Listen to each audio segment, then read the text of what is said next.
জাল SC certificate জমা দিয়ে প্রধান হওয়ার অভিযোগে হাইকোর্টে চলছে মামলা।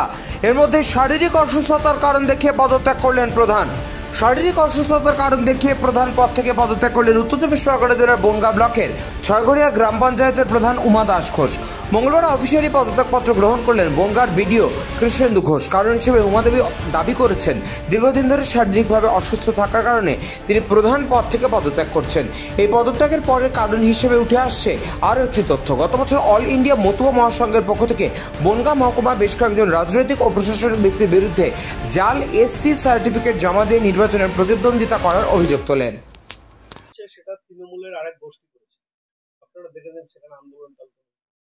মামলা যেহেতু হাইকোর্ট আছে, আমি এই প্রসঙ্গে কিন্তু আমি শুনলাম বাই দ্য ওয়ে যে উনি বলছেন অসুস্থতার কারণে ছেড়ে দিয়েছেন। সেটা ওনার ব্যাপার, ওনাদের দলের ব্যাপার, ওনার ব্যাপার, ওনাদের দলের ব্যাপার। যে মামলাটা হয়েছে সেই মামলায় হেরে যাওয়ার ভয়তেই কি এই পদত্যাগ? সেটা তো যারা মামলাটা করেছে, যে গোষ্ঠী মামলাটা করেছে তারা ভালো বলতে পারবেন, কারণ হাইকোর্টের কি পরিস্থিতি আছে মামলা আমরা তো জানি না, ওনারা ভালো বলতে পারবেন যারা এই কেসটা চালাচ্ছে। শুধু উনি একা তো না, 5 জন সম্ভবত 5 জন জাল সার্টিফিকেট নিয়ে সংশয়পত্র, আপনার জাতির সংশয়পত্র, এইসব। আমাদের হাইকোর্টে মামলাটা পেন্ডিং আছে। হ্যাঁ, একটা সাবজুডিস ম্যাটারে কিছু বক্তব্য রাখাটা আমার উচিত না। সেই জন্য আর কয়েকদিনের মধ্যে আপনারা সব খবর পেয়ে যাবেন। আমাদের যিনি আইনজীবী আছেন অরুণাংশু ভট্টাচার্য, উনি আপনাদের সব বলে দেবেন।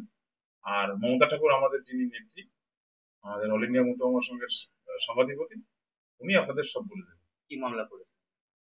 কিছু এই বনগাঁ সাব ডিভিশনে কিছু এসসি সার্টিফিকেট আছে যেগুলো জাল সার্টিফিকেট বলে আমরা মনে করি। আমার অসুস্থতার কারণে আমি ইস্তফা দিয়েছি, কারণ আমার এতটাই শরীর খারাপ। আমি দলকে জানিয়েছিলাম এপ্রিল মাসের 8 তারিখে, তাছাড়া মৌখিকভাবে 3 মাস আগেও জানিয়েছি।